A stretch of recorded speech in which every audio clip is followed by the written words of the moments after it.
হ্যাঁ ভাই, প্রসেনজিৎ চ্যাটার্জি এমনই একজন সিংহ যার বয়স বাড়লেও টলিউড ইন্ডাস্ট্রিতে রাজত্ব করতে তিনি ভুলে যান না।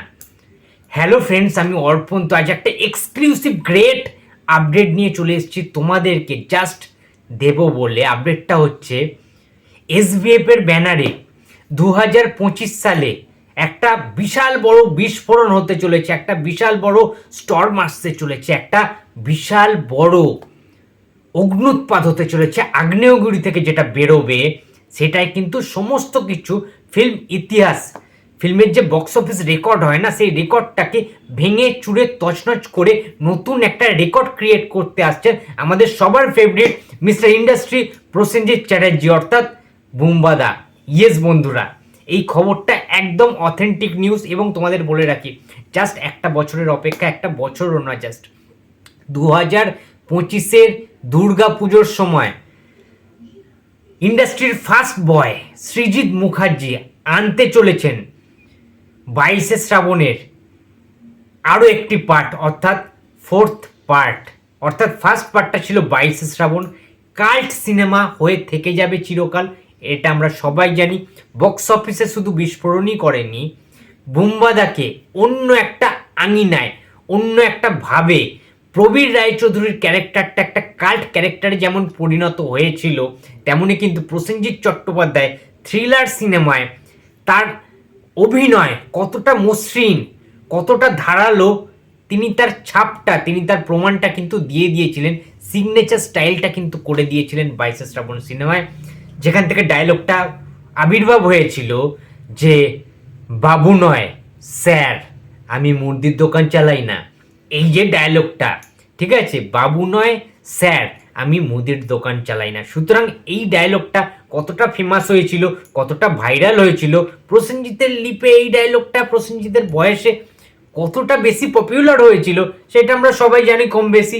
যেখান থেকে প্রসেনজিৎ আলাদা একটা নিজের ফ্যানবেস তৈরি করলো, নিউ এজের যে ফ্যানবেসটা, একদম ইউনিক, যারা যারা একদম কলেজ পড়ুয়া, স্কুল স্টুডেন্ট, এই যে জেনারেশনটাকে গ্যাদার করা, এই যে জেনারেশনটাকে ক্যাচ করে নেওয়া, এটা প্রসেনজিৎ চ্যাটার্জির মেহনত, বুদ্ধি, ইন্টেলিজেন্সি প্রমাণ দেয় যে তিনি আর কতদিন লাস্টিং করবে। এটা যখনই পেপারে, খবরের কাগজে লেখা হয় না যে আর কতদিন, আর কতদিন চলবে প্রসেনজিতের এই অ্যাক্টিং, ততবার সেই সমালোচনার জবাব দেওয়ার জন্য নতুনভাবে নিজেকে মেলে ধরেছেন প্রসেনজিৎ নতুন নতুন সিনেমার মাধ্যমে। সেটা অটোগ্রাফ হোক, জাতির স্বর হোক, মনের মানুষ হোক, আবার বিক্রম সিংহ হোক, আবার ওয়ানের মতো সিনেমা হোক, বারবার তিনি 22শে শ্রাবণের পরে দ্বিতীয় পুরুষ আমরা দেখেছি, বুম্বাদাকে তেমন দেখা যায়নি। ফার্স্টে কিন্তু সিনে বুম্বাদাকে দেখা গিয়েছিল রুবেলের গানটার সময়, তার পরবর্তীতে আমরা দেখে ফেলেছি কি দেখলাম, দশম অবতার। তেমন একটা কি অ্যাকশন ছিল? তোমরা সত্যি কথা বলো তো, দশম অবতারের জাস্ট একটা সিগনেচার ছিল সৃজিত মুখার্জির, অনেকেই সমালোচনা করেছে, বাট বক্স অফিস থেকে কি কেউ আটকে রাখতে পেরেছে? 2023 সালের সবচেয়ে বেশি বক্স অফিস কালেকশন করা সিনেমা সেই প্রসেনজিৎ চ্যাটার্জির দশম অবতার সিনেমাটা, যেখানে প্রসেনজিৎ এবং অনির্বাণ, প্রবীর পোদ্দারের ওই ম্যাজিকটা ফার্স্ট টাইম সৃজিত মুখার্জি কিন্তু বড় পর্দায় এনেছিলেন। এবং ক্রেজ, প্রসেনজিতের যে সিটি মারার, হাততালি মারার, গুরু গুরু জয়ধ্বনি করার যে দর্শকগুলো, সেই দর্শকগুলো আবার ফিরে এসেছিলেন। তারা চাইছেন যে বুম্বাদা ফিরুক, এবং বুম্বাদা ফিরবেন, কথা দিয়েছেন।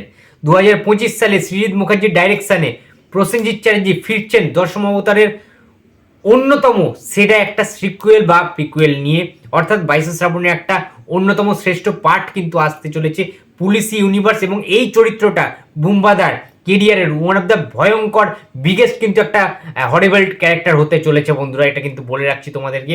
এই রকম লেভেলের আমরা জানি যে প্রবীর রায়চৌধুরী অর্থাৎ প্রসেনজিৎ চ্যাটার্জির যে ক্যারেক্টারটা, মানে কোনো কথা না শুনে এনকাউন্টার করে দেয় ক্রিমিনালদের, মানে প্রবলভাবে শাস্তি দেওয়া, কঠোরভাবে, নির্মমভাবে শাস্তি দেওয়ার দায়িত্বটা প্রবীর রায়চৌধুরীর কিন্তু আছে। এবং তিনি অত নিয়ম শৃঙ্খলা মানেন না, ক্রিমিনালদের দেখলেই এনকাউন্টার করে দেন এবং তাদেরকে দগ্ধে দগ্ধে কিন্তু মারেন। সেটা আমরা দেখেছি দশম অবতারে বা 22শে শ্রাবণে। সেটা যখন আবার ফিরে আসবে 2025-এর পুজো, তো জমে ক্ষীর হয়ে যাবে ভাই। আমি ভাবতে পারছি না 2025-এ বুম্বাদার সাথে আর কোন সুপারস্টার ক্লাসে আসতে পারে। ভয় তো একটা লাগবে বস। সৃজিত প্রসেনজিৎ, বুঝতে পারছো?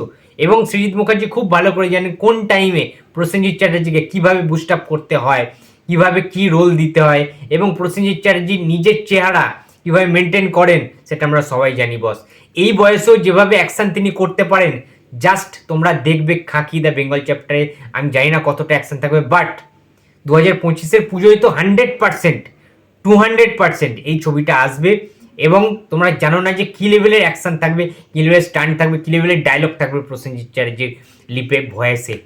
তো অপেক্ষা করে আছি, ওয়েট করে আছি, এবং দেবী চৌধুরী নিয়েও ওয়েট করে আছি। অবশ্যই আপডেট পেলে দেবো। তো 2025 পুজোতে কিন্তু প্রসেনজিৎ আসছে, এবং যেটা বললাম সিংহের থাবা কিন্তু পড়বে ভয়ানকভাবে।